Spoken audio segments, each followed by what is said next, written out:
হরে কৃষ্ণ।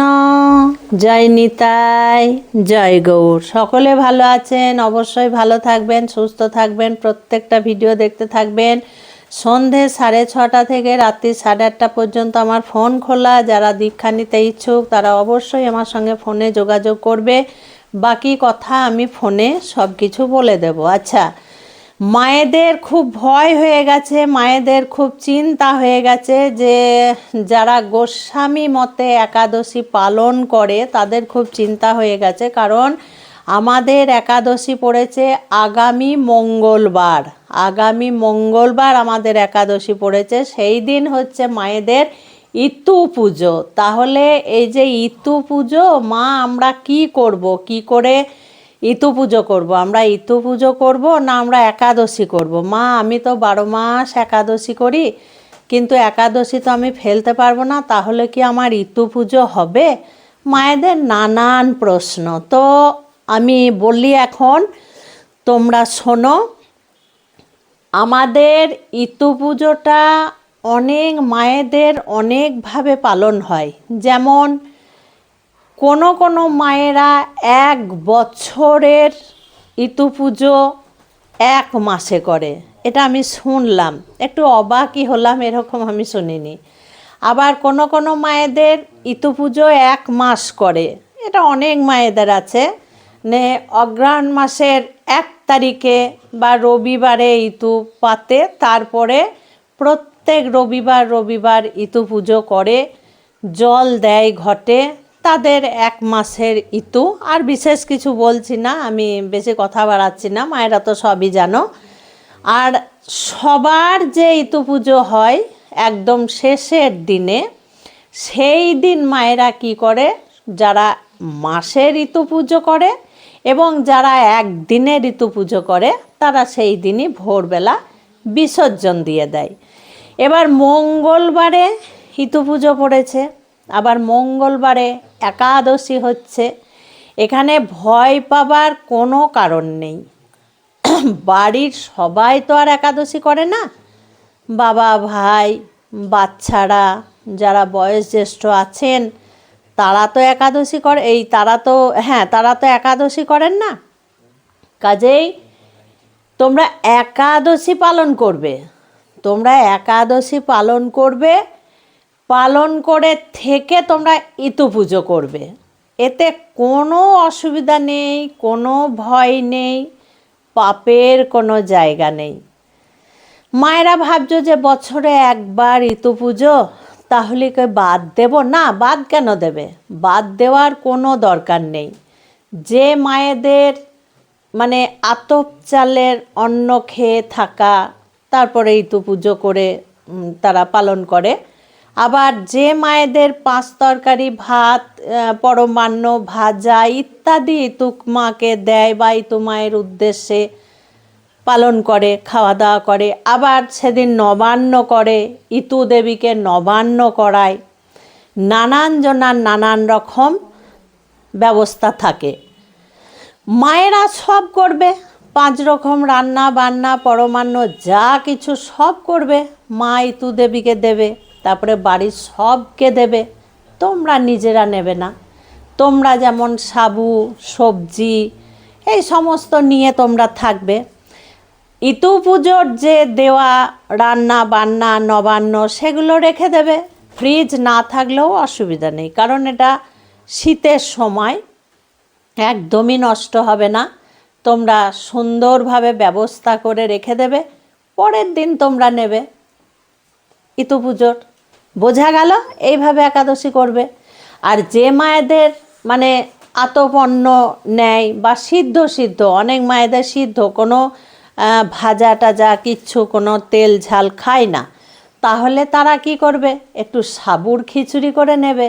হলুদ না দিয়ে সাবুর খিচুড়ি করে একটু কালাকাঁদ মিষ্টি বা একটু দই বা একটু দুধ এই সমস্ত তোমরা নেবে, ইতু পুজো করবে, তারপরে থাকবে। যেসব মায়েদের ফল জল মিষ্টি দই দুধ খেয়ে ইতু পুজো করা হয় তাদের তো একদমই খুব সুন্দর, তাদের কোনো চিন্তা ভাবনা করার দরকারই নেই। তারা যেমন ফল মিষ্টি দধি ঘি, দই, দুধ এই সমস্ত নিয়ে তোমরা ইতু পুজো করবে। কিন্তু ইতু পুজো তোমরা করো, আমি বলবো না যে করো না, বাদ দাও, না, এটা আমি বলতে পারি না।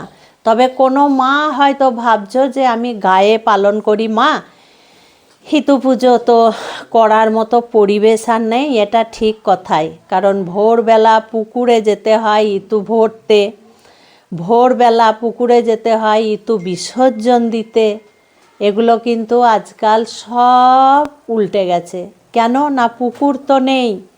যে প্রায় মায়েরা শহর বাজারে যাদের বাস তারা গায়েই পালন করে। ব্যাস, তোমরা গায়ে পালন করবে, তোমরা একাদশীর প্রসাদই নেবে, কিন্তু ইতু পুজো করবে। যেমন আমার এই দেখো এখানে কি হয়েছে, আমার এখানে পিছনেই আমার বিরাট বড় পুকুর ছিল, কিন্তু সেই পুকুর নোংরা হয়ে গেছে একদম। সেখানে নামাই যাবে না, সেই জল আর ছোঁয়াই যাবে না, ড্রেনের জল নামে। তো আমি কি করি, বাড়িতে ভোরবেলায় ইতু ঘট পূর্ণ করে নিই জল দিয়ে, গঙ্গার জল দিয়ে।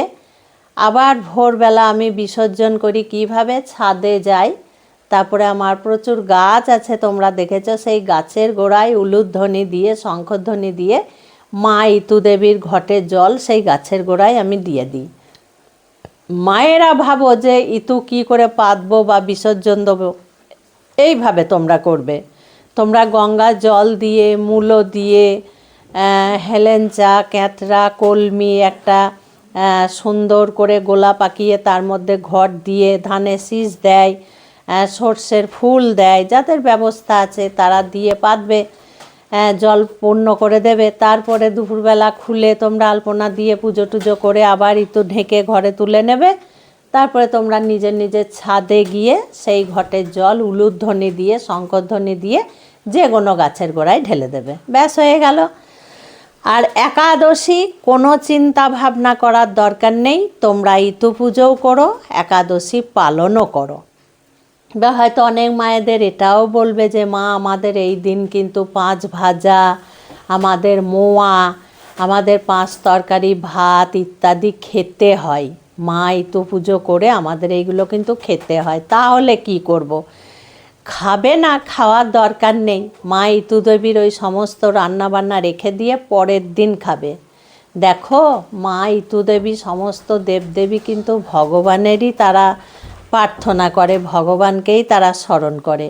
কাজেই ভগবানের বারব্রত করলে কোনো দেবদেবী অভিশাপ দেবে না, বরঞ্চ তারা খুশি হবে, তারা সবাই খুশি হবে। বোঝা গেল? মা লক্ষ্মী দেবীও একাদশী পালন করে, মা তুলসী দেবীও একাদশী পালন করে, এগুলো বোঝা গেল। বাবা যমরাজ একাদশী পালন করে, শনি দেবতা একাদশী পালন করে, মা পার্বতী, ভোলেনাথ একাদশী পালন করে, এগুলো শাস্ত্রতে পাওয়া যায়। নারদ মুনি একাদশী পালন করে। কাজেই তোমরা অবশ্যই পুজো অর্চনা করো এবং ইতু দেবীর পুজোও তোমরা করো, কোনো অসুবিধা নেই। বোঝা গেল? আমি তাহলে তোমাদেরকে সমস্ত কথা বলে দিলাম। এইভাবে তোমরা ইতু পুজো করো, একাদশী পালনও তোমরা করো। যাদের ঘরে শ্বশুর শাশুড়ি আছে, যা জাউলি আছে, মা তারা মানে না, তারা টোন টিটকেরি করে, তারা উল্টো পাল্টা বলে, তাদের কথা শেষ নেই। তাহলে আমি কি করব? এক সংসারে থেকে তুমি বলবে যে এইরকম আমি ইতু দেবীর পুজোও করব, ইতু দেবীকে প্রণাম করব, ব্রত কথা পড়ব বা শুনবো, আমি একাদশীটা পালন করব, একাদশীটা পালন করে আমি থাকব। আর যে মায়েরা ভাবো যে আমি বেছে কুচে একাদশী করি, সব একাদশী করি না, তাহলে তোমরা ইতু পুজো করো, একাদশী করতে হবে না, তোমরা তো সব করো না, তাদের কোনো চিন্তা নেই। এইভাবে তোমরা একাদশী পালন করো এবং ইতু পুজোও পালন করো, কোনো ভয় পাবার কারণ নেই। খুব ভালো থাকবে, সুস্থ থাকবে, প্রত্যেকটা ভিডিও দেখতে থাকবে। আজকে আসছি। হরে কৃষ্ণ, জয় নিতাই, জয় গৌর।